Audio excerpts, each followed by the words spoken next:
Glória a Deus, meus amados. A graça e a paz do Senhor Jesus, da parte de Deus. Paulo saudava os irmãos dessa maneira, né? Muitos hoje passa, esse dá mais na religião evangélica, né? Quando fala em religião, está dizendo que não tem evangelho, não tem fundamento. Por que pregamos o evangelho? Porque evangelho nós sabemos que é poder de Deus, né? Evangelho é bondade, é misericórdia, né? Quando você usa de misericórdia com alguém, as coisas passam a mudar na nossa vida, na verdade, né? E o irmão me perguntava na estante a respeito de Noé. E eu vou falar para ele aqui o que aconteceu com Noé. Noé foi privilegiado por causa da obediência, né? E ele me contava aqui que no trabalho dele, alguém estava falando a respeito de Josué, não foi, meu? Noé. Noé, sim, de Noé. Ele perguntou por que aconteceu aquilo com Noé, ou seja, por que Noé tomou essas decisões, ou seja, por que Noé decidiu fazer a arca. E eu expliquei a ele, é porque Noé foi obediente. Noé, ele estava como se ele tivesse assim, numa reunião com os discípulos de Jesus. E Jesus dizia, ó, vocês, cada um de vocês, cuide em fazer a sua arca. Mas Jesus sabia que os outros não eram capazes, só Noé teve essa atitude. E ali prosseguiu Noé. E o tempo se passou e Noé estava ali, um dia bota uma tábua, outro dia bota outra, aí os filhos e tal. E chegou o dia do dilúvio e foi levado com Noé alguns animais, né? E quando chegou naquela hora que Noé olhou, só viu o céu, água, porque isso aí é por causa da memória do celular que é pequena, a gente não pode se estender muito. Então eu não vou me estender muito. Mas a história diz que na hora do dilúvio, que entrou Noé e a família, disse que Noé fechou por dentro e Jesus ficou por fora. Porque Jesus que vê tudo e conhece e sonda os nossos corações, sabia que Noé era bom. Noé tinha um coração bom. Então, sabia que se ele não fechasse, Noé ia abrir a porta, que foi muita gritaria e o povo, Noé, socorro, Noé. Mas eu imagino se Noé quisesse abrir por dentro, Jesus tinha trancado por fora. A história diz assim, né? E dali sucedeu que quando Noé só se viu no meio da água, ele tinha levado uma pomba. E agora para Noé saber se ainda existia terra. Olha o problema, meu amado, de onde estava. É como se você se sentir no meio de um deserto. Olha, deixa eu explicar logo aqui, deserto não é morada não, viu? Deserto é passagem, porque se deserto fosse morada eu não existiria.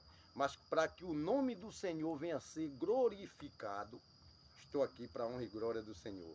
E é com muito amor e alegria, viu, meus irmãos, que eu vivo. Eu vivo é por amor, tá entendendo?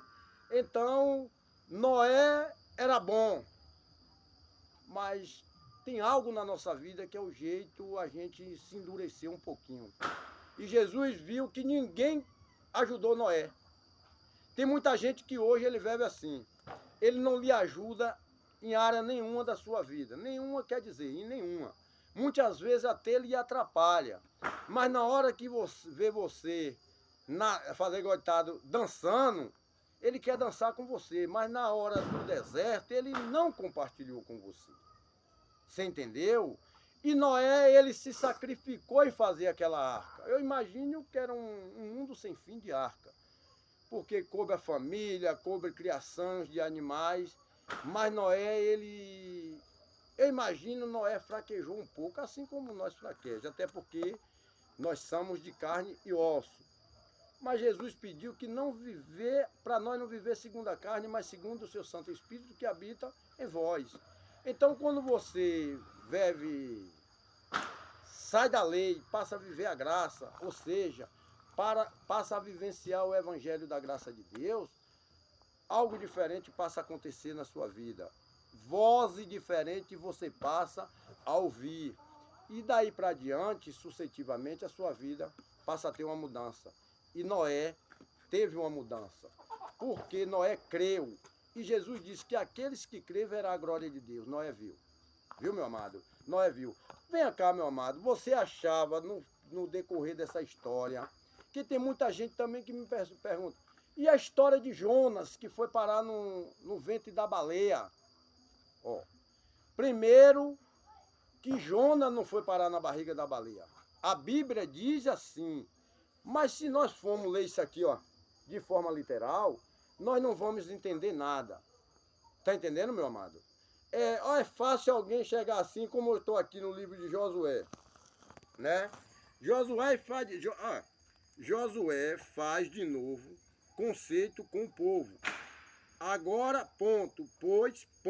temei ao Senhor, ó, e serviu-o com sinceridade e com verdade, e deleitai fora os deuses aos quais servira vossos pais, da além do rio e no Egito, e servir ao Senhor.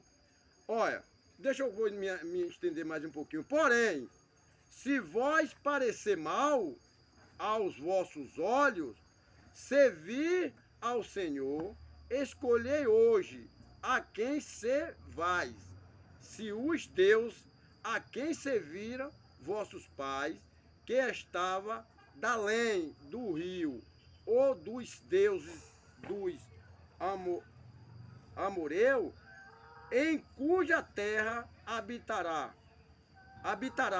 Porém eu, aí, minha casa, serviremos ao Senhor. Amém? Ó, primeiro, meu amado, que Josué aqui, é gratificante saber disso, viu? Josué aqui, Davi também falou a mesma coisa, meu amado. Davi falava assim: eu e minha casa serviremos ao Senhor. Josué falava também a mesma coisa. E se você for ver em várias passagens bíblicas, ou seja, cada uma inscrição dessa aqui, como Josué, Samuel, 1 Samuel, 2 Samuel, 1 Reis, 2 Reis, você vai ver que vai quase tudo falar a mesma coisa.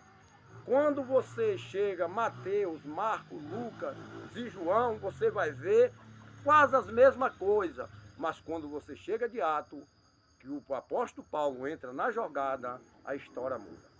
Tá entendendo, meu amado?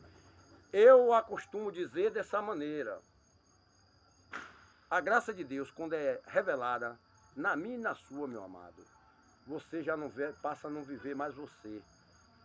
Aí é como Jesus disse: não viva segundo a carne, mas segundo o meu Santo Espírito que habita em vós. E quando é que você recebe esse galardão? Quando você perdoa, quando você acredita que Jesus é o Senhor e Salvador da sua vida, de todo o seu coração, aí agora você já passa a ver vozes diferentes e acreditar que Deus é o Senhor de todos. Como está escrito lá em Coríntios, que não vai existir mais Jesus na terra. Isso aí pode estar despreocupado, você nunca vai ver mais, porque ele morreu. Ele só ressuscitou ao terceiro dia para que a lei fosse cumprida. Ao terceiro dia, após a ressurreição dele, ele levou mais 40 dias na terra. Ele estava esperando só se cumprir, como quem disse: eu estou ajeitando tudo aqui. Ele está dizendo: está consumado. Ele está dizendo: está consumado, que eu já morri, porque eu já fui enterrado, fui ressuscitado. Agora tabelestai. Ele está dizendo: se eu não for, o Consolador não virá. E quando foi que recebemos esse Consolador? Quando Cristo subiu ao céu, ele enviou o Consolador. Esse mesmo Espírito intercede em nosso favor. E esse mesmo Espírito é aquela palavra que diz assim: pela graça sois salvos, mediante a nossa fé. Quando a gente acredita e não tem dúvida nenhuma que é o Espírito Santo que intercede em nosso favor e que essa carne aí é só o veículo de carregar o Espírito, você passa a ter uma regalia com Cristo. Como? alimentando aquilo que é bom, fazendo culto racional. Outra coisa, se um dia alguém lhe chamar, vamos à casa de Deus, esqueça. Aí você vira para ele e diz assim, eu sou a casa de Deus. Vem cá, meu amado, mas Jesus manda congregar. Aonde? Se o templo caiu, se Jesus agora é morto, só que ele é vivo, porque é esse Espírito que pareia sobre a nossa vida. Eu não preciso de homens mais agora, porque eu sou templo do Espírito. Eu fui comprado a preço caro. Eu sou propriedade exclusiva, eu fui comprado a preço de sangue. Você também foi, viu, meu amado? Quando alguém dizer assim, eu e minha casa serviremos o Senhor, você diz amém. Quando fala em casa, fala na nossa família. Serve em quê? Indo, ponhando a Bíblia e botando debaixo do braço? Não. Culto racional. Jesus disse que nós temos a mente dele. Nós somos uma coisa gratificante para Cristo. Então, meus amados, dê o seu like, ajude, compartilha. Esse é o canal da humildade, viu? Fazendo isso, está ajudando muita gente. E que a graça de Deus, a graça estabelecida do Senhor, daquele que morreu naquele madeiro, madeiro, daquele que morreu e veio para todos, só nem todos seguiram,